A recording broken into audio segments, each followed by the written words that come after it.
August ২০২১ Taliban আফগানিস্তানের রাজধানী কাবুল দখল করে। তালেবানের সেই বিজয় উদযাপন করতে পরদিনই ছুটে গিয়েছিলেন পাকিস্তানের তৎকালীন স্বরাষ্ট্রমন্ত্রী শেখ রশিদ আহমেদ। ডিসেম্বর ২০২৪ আফগানিস্তানের পাকতিকা প্রদেশে পাক বাহিনীর হামলায় নিহত হয় ৪৬ জন। জবাবে তালেবান সরকার পাল্টা হামলা চালায়, যাতে পাকিস্তানের ১৯ সেনা সদস্য নিহত হয়েছে। অর্থাৎ মাত্র ৩ বছরের মধ্যে পাকিস্তান ও তালেবান সরকারের মধুর সম্পর্ক তিক্ত হয়ে উঠেছে। দুই দেশের সম্পর্ক ক্রমশ উত্তেজনাপূর্ণ হয়ে উঠেছে। কেন এই উত্তেজনা? কিভাবে মিত্র থেকে শত্রুতে পরিণত হলো তারা?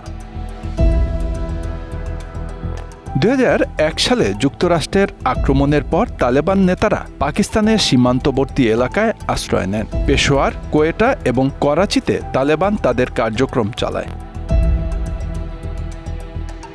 পাকিস্তানের দারুল উলুম হাক্কানি মাদ্রাসা থেকে তালেবানের অনেক নেতা শিক্ষা লাভ করেন। পাকিস্তানের সমর্থন তালেবানের বিদ্রোহকে কার্যকর করে তুলেছিল।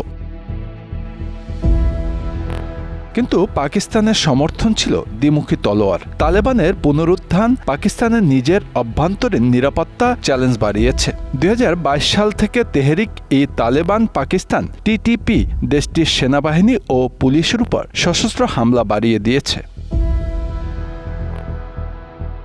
ডুরান্ট লাইন আফগানিস্তান ও পাকিস্তানের মধ্যকার সীমানা, যা ব্রিটিশ ঔপনিবেশিক যুগে নির্ধারিত, কিন্তু কোনো আফগান সরকার এটিকে স্বীকৃতি দেয়নি। ৯০-এর দশকে তালেবানও ডুরান্ট লাইনকে মেনে নেয়নি।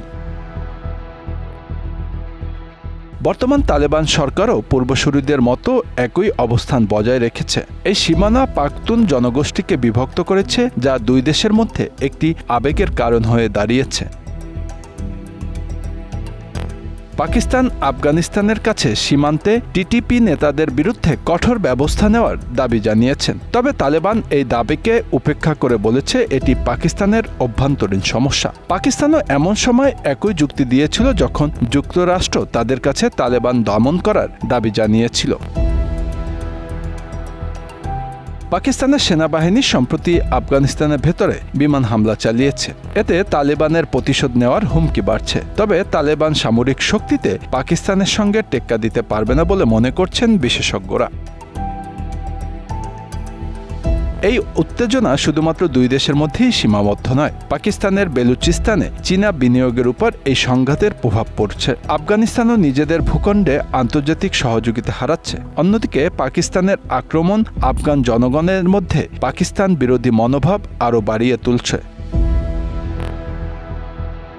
পাকিস্তান ও আফগানিস্তান অঞ্চলের অর্থনৈতিক একত্রীকরণ মধ্য এশিয়া এবং দক্ষিণ এশিয়ায় সংযোগ ঘটাতে পারে। যদিও এ নিয়ে আঞ্চলিক নেতাদের মধ্যে রাজনৈতিক ইচ্ছাশক্তি ও দৃষ্টি নেই। এজন্য দ্বিপক্ষীয় সম্পর্কের নিরাপত্তা কেন্দ্রিক দৃষ্টিভঙ্গি ৩০ কোটি মানুষের উন্নতি বাধাগ্রস্ত করছে।